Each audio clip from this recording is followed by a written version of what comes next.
Welcome viewers, I am Professor Payal Nagpal and today we will be discussing theatre of the oppressed communities in society with special reference to the playwright Datta Bhagat. And as you have the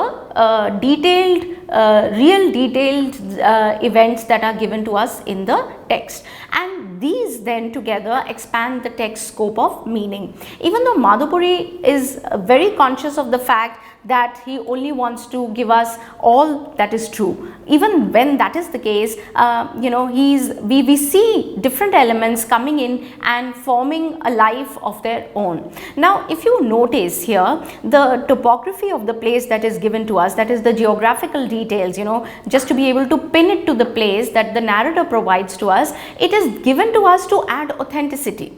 Now, authenticity in terms of the actual place, the number of things that exist within that place, or the size of that place, all those are things that are given to us, but they don't bring life to us. It's like a realistic setting is given and made concrete for us before these characters within it start speaking. But of course, it's a real account that we are dealing with, and it's not a novel. So therefore, there are limitations to this form. Therefore, only the real and that which existed, that which happened, can make to it, right? So in that sense, you find that the documented history is equally important for Madhupuri as is the personalized history. Now, I've actually divided history into these different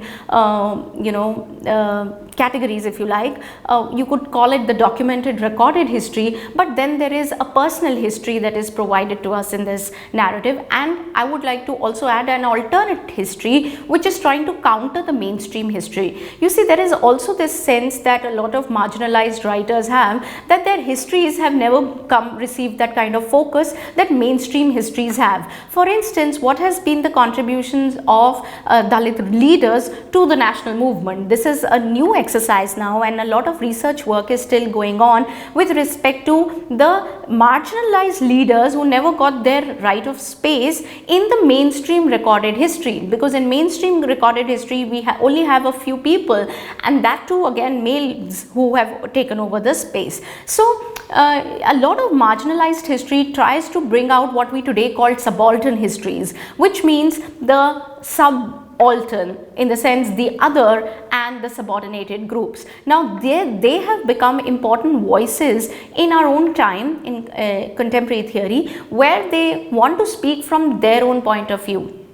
And that is when the approach of the alternate history or subaltern history comes in. So there is a mainstream history, there is documented history, there are personal histories of people who lived through experiences, who had tales to tell, but nobody recorded their tales because they were just passed on from one generation to the other.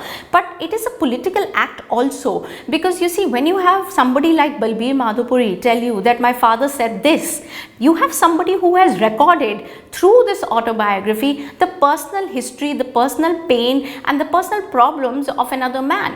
This kind of a history is not available to us in any documented government papers, right? But are they less important? Should we know these personal histories? Shouldn't there be an archive of personal oral histories that are passed on from one generation to the other? Now, this has become in itself a very political act, just to be able to write, particularly for the Dalit writers. It has become a political act to record their experiences, because they are in the best position to record those experiences, because they have first-hand experience about it, right? And therefore they feel compelled to write about the problems of their own community, the history of their own community. Even if it doesn't make to any government papers, it is there in a written form available for people to read, like you and I, to read through it, right? So but Madhupuri is not going to give you just some personal histories only. He will make sure that this personal history stands and throws light on the larger mainstream history that is available to us, or that we are able to visualize these people as actual people and not just some mythical people. And to be able to visualize those people, like his father, his uncles, right, and his larger community, you feel that he wants to first concretize the place. He wants us to view the place that he was a part of. So those characters can finally also find this kind of materiality, right? So if you look at the geographical details that the narrator provides us in order to give a sense of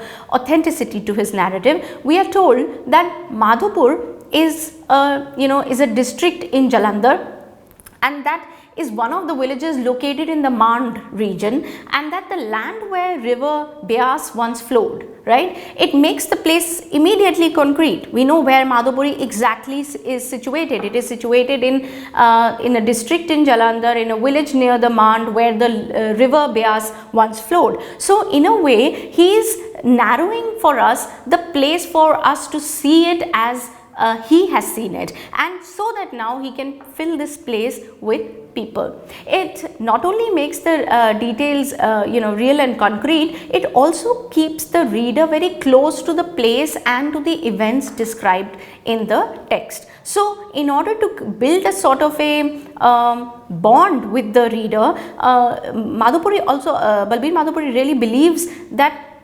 recreating that space through his expression in this book is a way of bringing the reader back to his own village.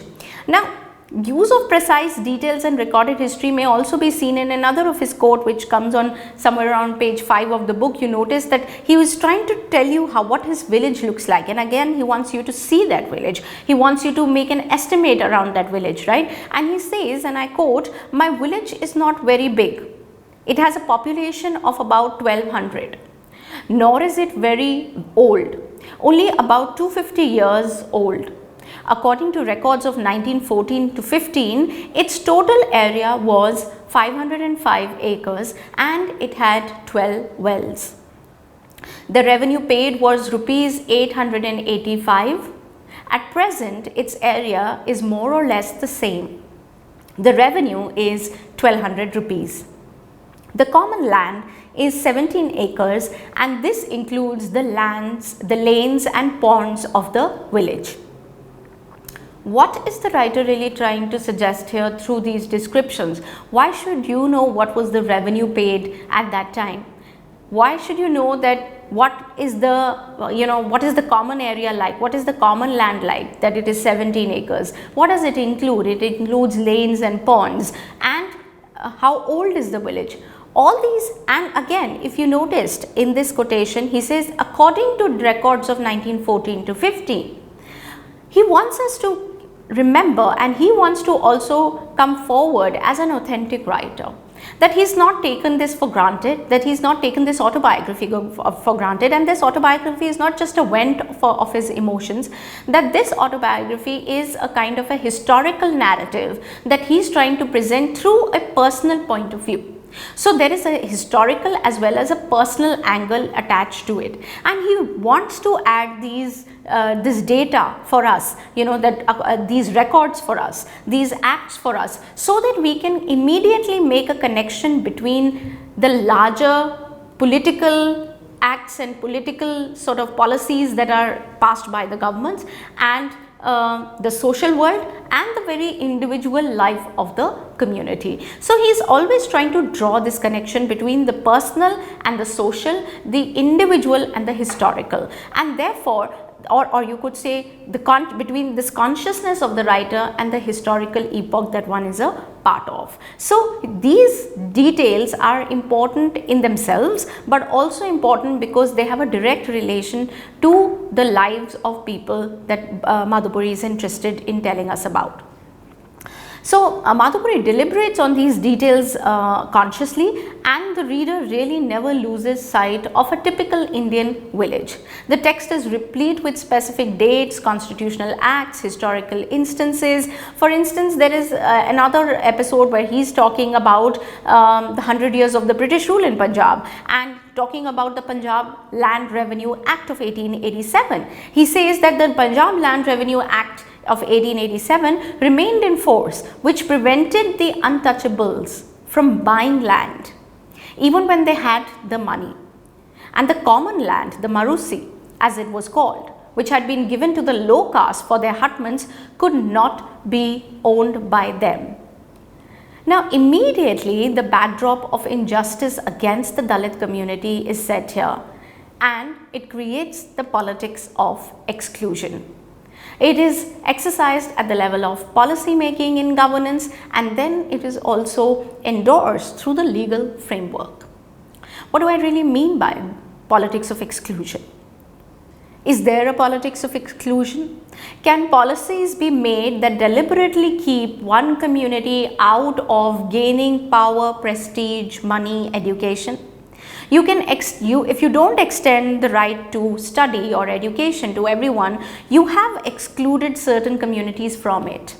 And why is it the case that when he speaks about the Punjab Land Revenue Act of 1887, why is it he says that it remained in force and of the oppressed people in this context? We have already discussed how it is important to articulate the rights of people who are oppressed on the basis of caste in the context of the spoken word, the written word, and now we will look at the importance of theatre, which is performance oriented.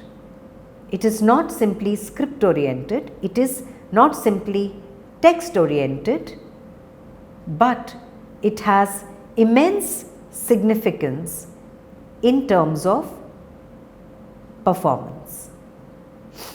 An early example of theatre that emerges from the community of the oppressed people is Jyotiba Phule's Tritiya Ratna. There are examples from earlier as well. Theatre by people oppressed on the basis of caste is a specific movement that gains a lot of agency in the 1950s, which means in a post-independence situation. According to Anandalal, one can actually look at it in terms of M.B. Chitnis's Yug Yatra, the procession of an age. It is a play that documents historically the discrimination against people who were referred to as the untouchables. The play was staged in Aurangabad in 1955 and for people who converted to Buddhism in 1956 at Nagpur. And this performance took place in front of lakhs of people. When we look at 20th century plays and we look at representations from people oppressed on caste basis, two names that emerge in the context especially of Maharashtra, we have Datta Bhagat and then we have Premanand Gajvi. Here we would also like to bring in a little bit about stage aesthetics. Aesthetics of performance has to be understood from the point of view of the oppressed people. Sharan Kumar Limbale rightly points out how aesthetics for people who are in power means something entirely different. It can be associated with what is beautiful, but for people who are oppressed on caste basis, it is also associated with what is painful, what is not the beautiful side of society. But theatre makes an interesting intervention here. If we look at Datta Bhagat's works, there is a play like Roots and Escape Routes that uses the conventional form of the stage, the proscenium. But before we discuss that in detail, let us look at another play by Datta Bhagat titled Avarth or Whirlpool as it is translated in English.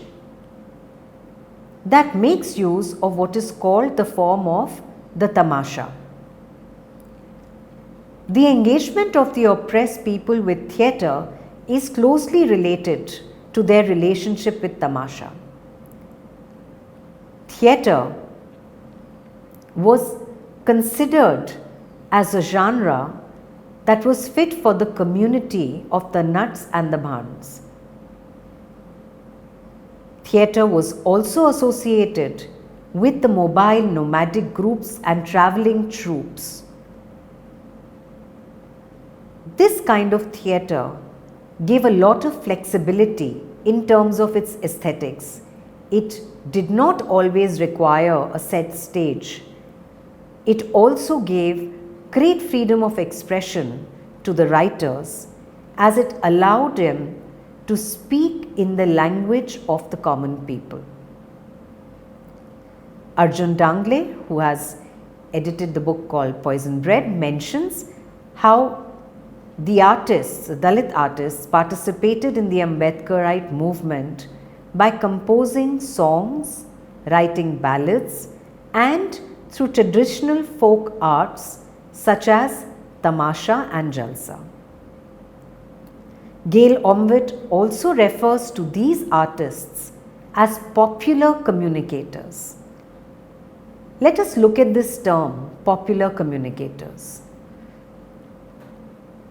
Popular because it does not follow any kind of closed auditorium space. The advantage of using the folk form such as tamasha is its fluidity and flexibility in terms of performance. It can start in the midst of the people. There can be an elevated area that can be used as a performance area. At the same time, there is the issue of language. The language is not the refined language that is to be spoken only by a certain set of people. These performers are popular communicators. So they speak in the language of the people who are watching them, who are watching these plays.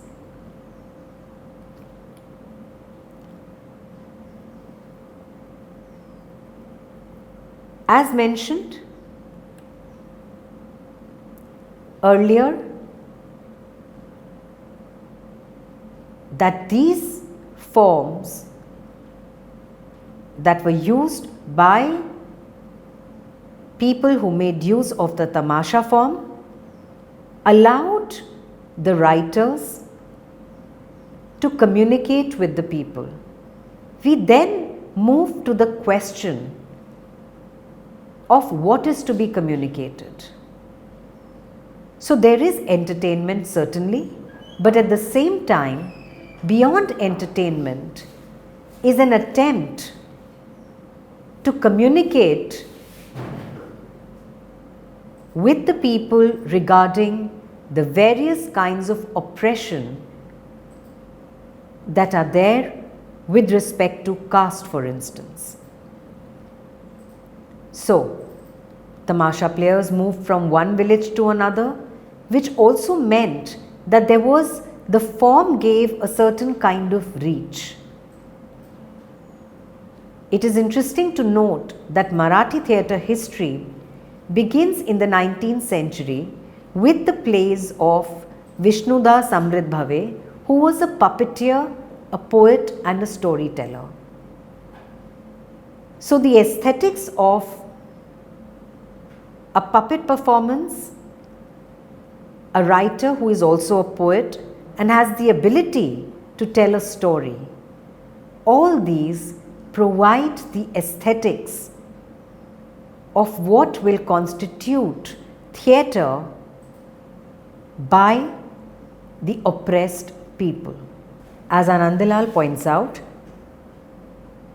he worked with, and I quote, the members of the lowest Brahmin subcaste in the court's employ, generally illiterate and relegated to the kitchen as cooks and water servers.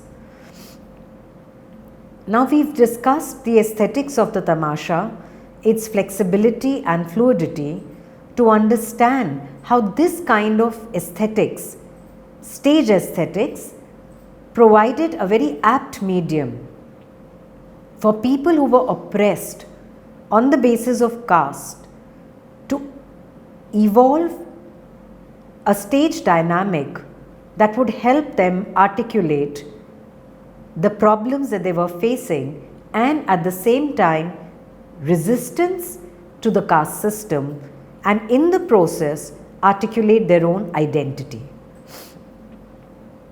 The tamasha form has been associated with the mahars, monks and the kolhatis. This meant that the people who performed had the freedom to express themselves in ways that they created, experimented and devised in relation to its success with the audience. Anandalal says something very interesting about tamasha, and I quote, "Tamasha subverts the established ideologies of social power by presenting them in an inverted and outrageously funny manner through typical characters and situations, affording people a release for their suppressed anger against hegemonic hierarchies." Let us look at this statement in the context of theatre that articulates Dalit identity.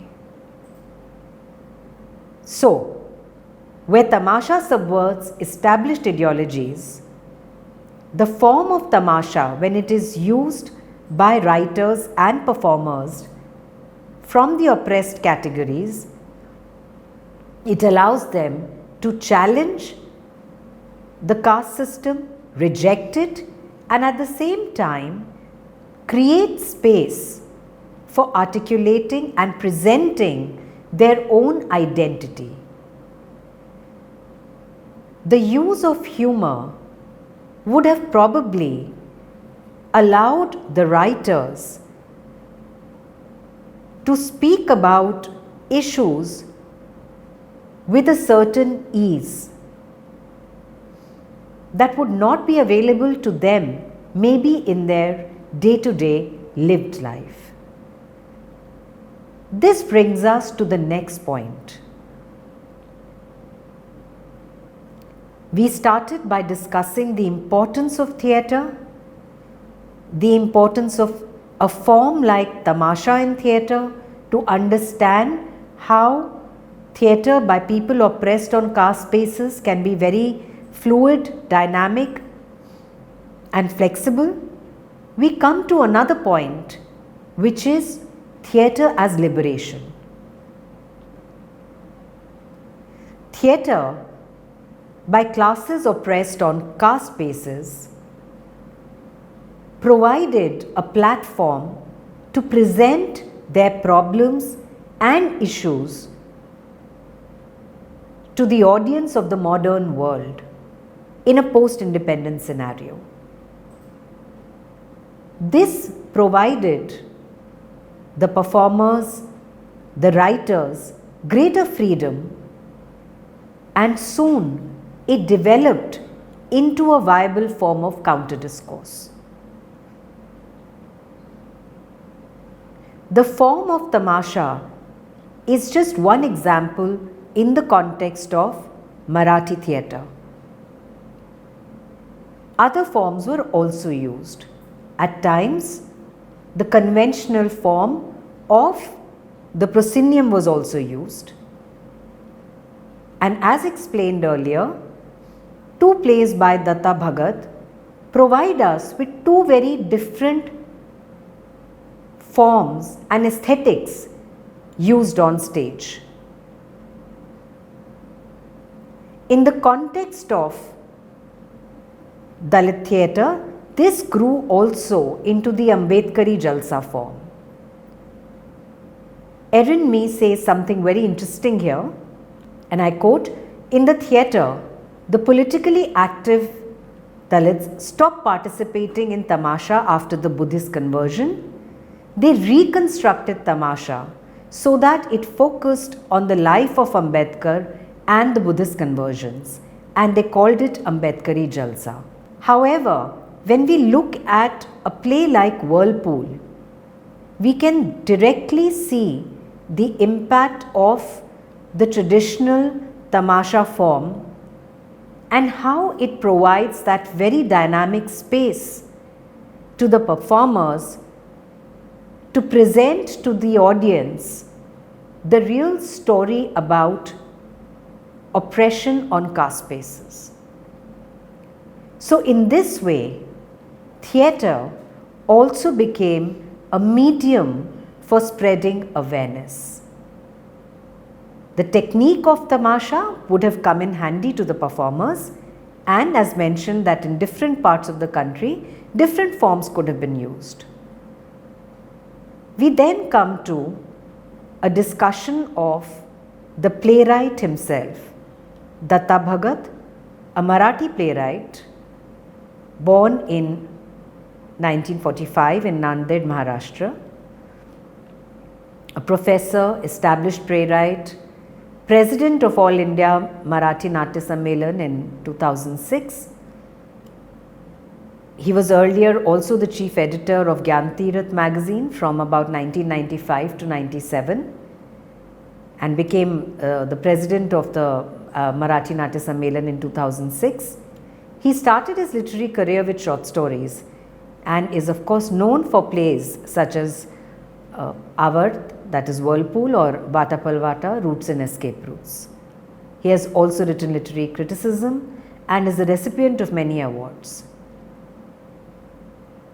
We discuss the Panther movement of the 1970s and we see how a play written around 1978, that is Whirlpool, is a one-act play. It is structured as one long scene. There are no act divisions or scene divisions. The play uses the tamasha form. It opens with the buffoonery of the jester and the stage manager. The jester and the stage manager are accompanied by two groups. One is a group that enforces caste inequalities, such as the Joshis, the Maharus, the Kisans and Piraji and so on. There is the other that believes in equality, Tukaram and Manohar. Tukaram, of course, is also a reminder of the Bhakti saint. The play distinguishes the tamasha from drama. Tamasha being the more flexible form with greater powers of communication, and of course, the drama element, the play itself referring to the more refined and structured form that appealed probably to the new intelligentsia. But Whirlpool, its use of tamasha, helps in creating a sense of what can be called the Loknatya or people's theatre. So Datta Bhagat's plays not only convey the oppression on caste basis, but also spread awareness, assert identity, but at the level of aesthetics, it also presents to us a combination of a form that might have appealed to the new intelligentsia with the traditional folk form. In terms of its characters, we look at Manohar, a member of the oppressed class, the Dalit. He has been to Bombay and Pune. He is greatly influenced by the Ambedkarite way of thinking and has been advocating entry into the temple of Vithoba by the Dalits. The Joshis, who are known for the accurate reading of astrology here, in the village have played truant, and they try to prevent the entry of the Dalits into the temple. All this is happening against the background of a procession that is going to Pandharpur. Manohar uses liberal ideas of independent India to decry difference on the basis of caste. He uses arguments that are logical, that are rational, but have never been employed by people who can be considered to be the guardians of caste. Manohar stresses on the purity of the soul as a reason to enter into the temples and says that this is not related to caste.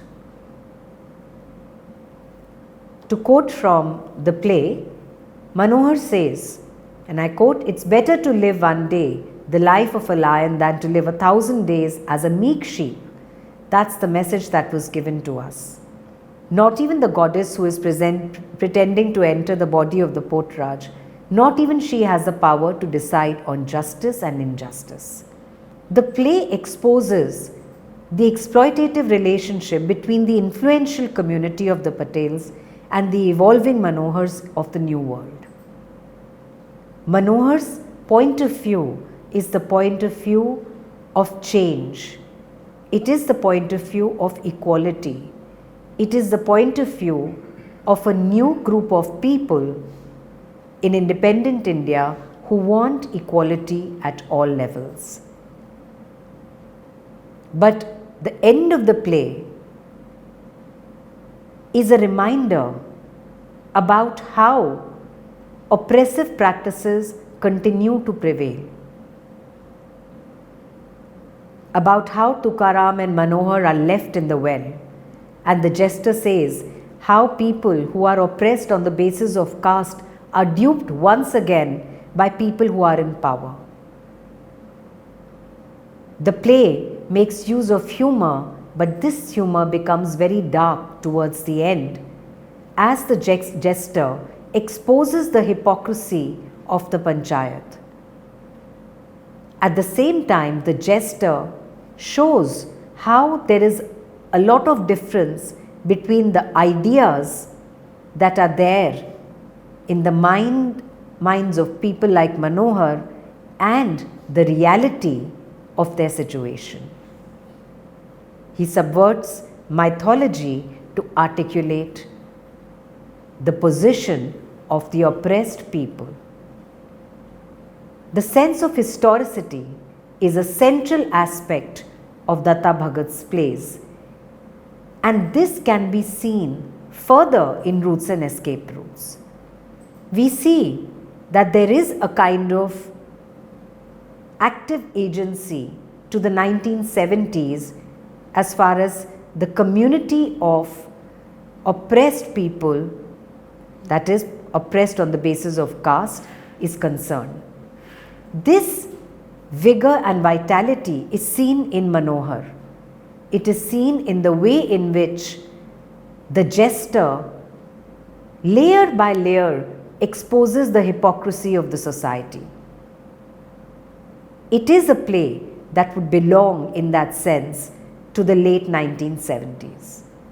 What Manohar says at the end of the play, and I quote, he says, "I want that turning like a spinning top to come to an end." And this is where it reminds us of the whirlpool. The moving in circles on one spot should be ended. Your Honor, if I've incurred guilt, well, then that's it. I'm a spinning top turning in circles on one spot. There is a sense of stasis.